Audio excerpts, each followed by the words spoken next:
hanay nanala mirindrina lelafiny orana tsy aharitra ny taona mody efa riranye zany andro mody niandranye ao an-tanàna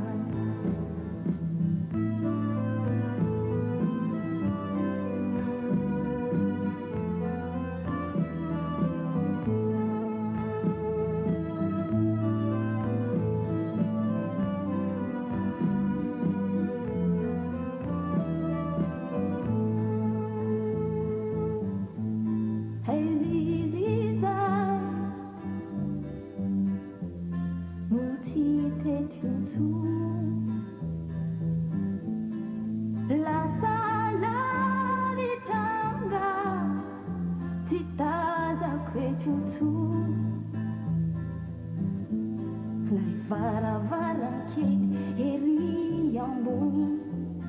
miepaka toyala miorana mandalo ny rindrina namaritra tomany mody efa rivanye zany andro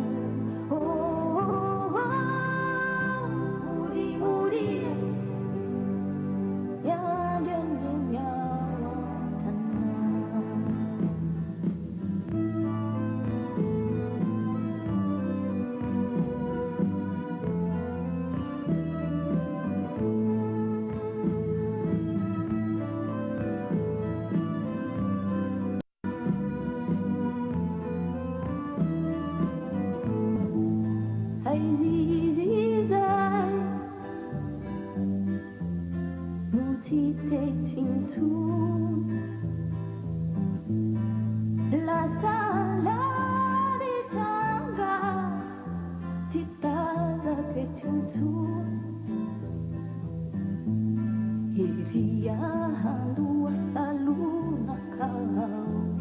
balas sasaina yai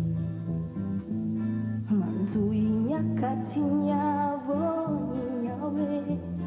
tihiti zayan suina mudi tefa